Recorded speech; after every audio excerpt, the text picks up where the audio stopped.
Okay, so we are back with our next segment, Tools for These Times, where we use 80s and 90s music together with practical psychology to help navigate modern life a little more consciously. And tonight's topic connects very strongly with the previous segment about regret, maturity, reflection, and emotional growth.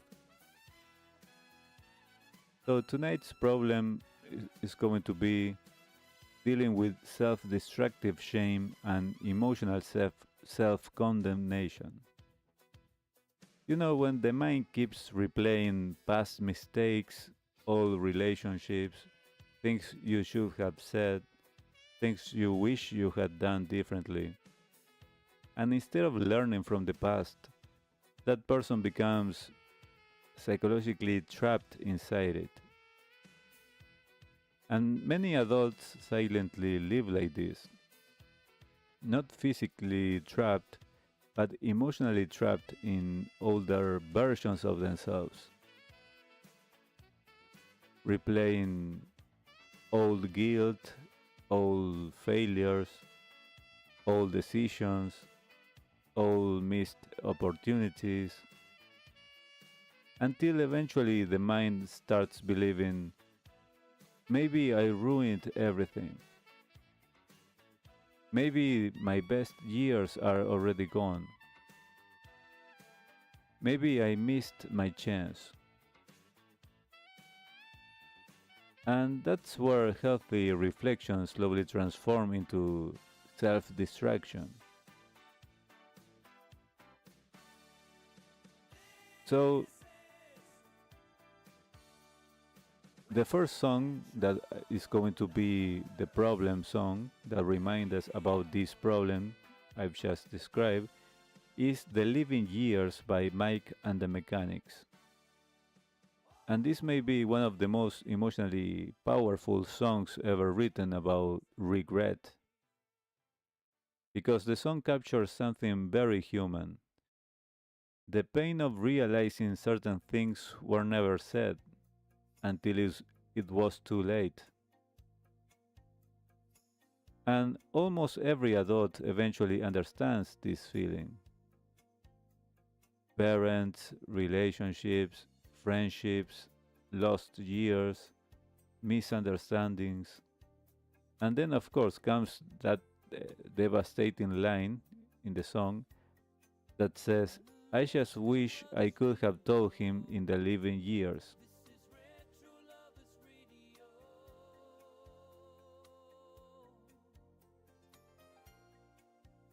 And that line hurts because it represents something universal, that the awareness that time moves only forward.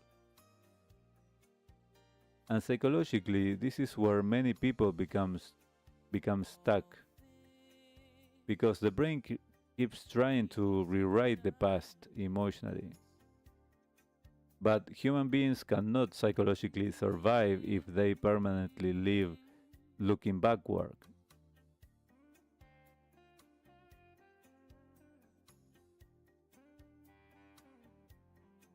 And this is where tonight's psychological tool becomes very important. That is self compassion and cognitive reframing, that we were using this technique in previous episodes as well.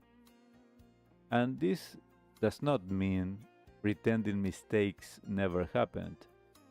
It also doesn't mean avoiding responsibility.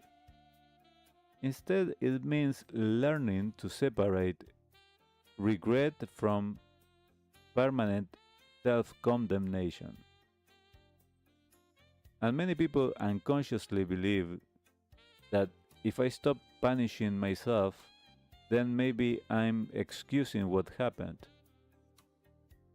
But psychologically, constant self punishment usually does not produce growth.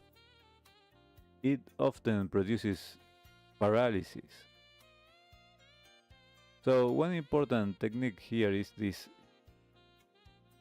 tool called cognitive reframing, meaning learning to reinterpret the meaning of the past. So instead of saying, my mistakes destroyed my life, the brain slowly learns to say something as, I made mistakes, I learned painful lessons, but my life is not finished. And that distinction changes everything psychologically because the person stops identifying permanently with the worst chapter of their life. And another very important part of healing regret is reconnecting emotionally with the future. Because people trapped in shame often stop imagining new experiences, new connections, new joys, new chapters, as if emotionally their story already ended years ago. And that's where tonight's solution song becomes perfect or at least great. And the solution song is A Beautiful Day by U2. And this song feels psychologically like reopening the windows emotionally. Because the song acknowledges pain, loss, and difficulty, but refuses to remain psychologically imprisoned there. So the key line is obviously the one that says, it's a beautiful day, don't let it get away.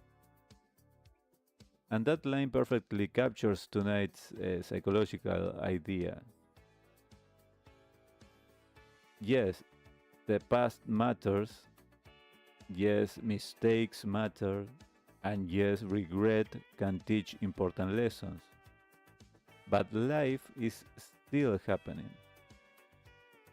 There are still people to meet, places to go, still conversations to have, there are still moments to experience, and there are still versions of yourself still waiting to exist.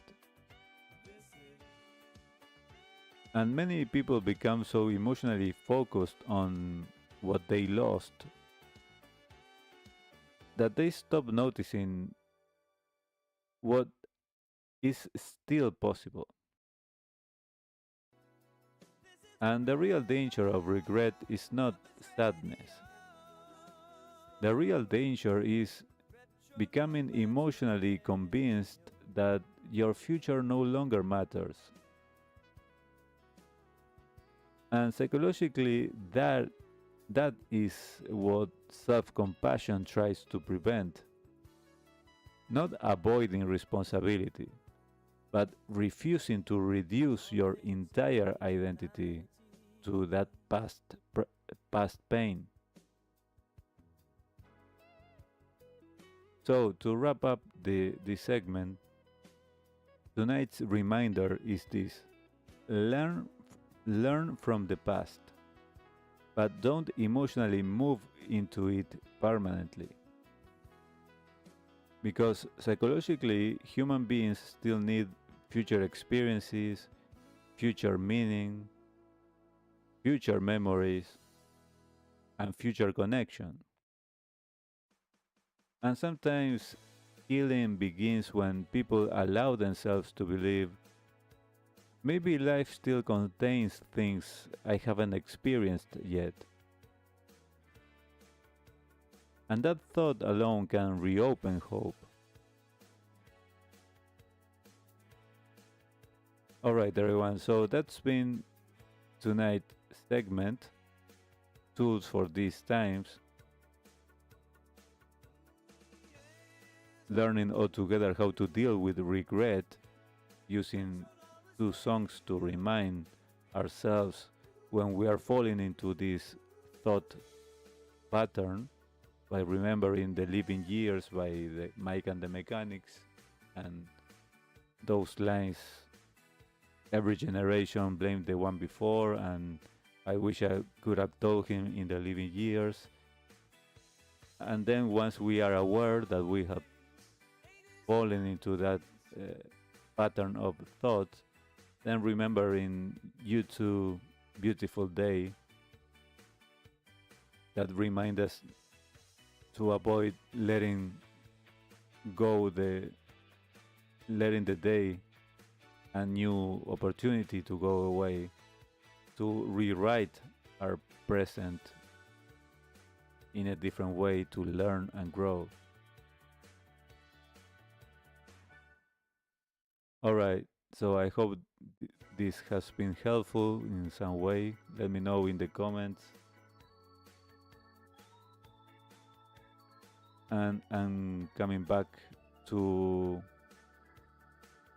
wrap up this whole live stream with the final editorial segment.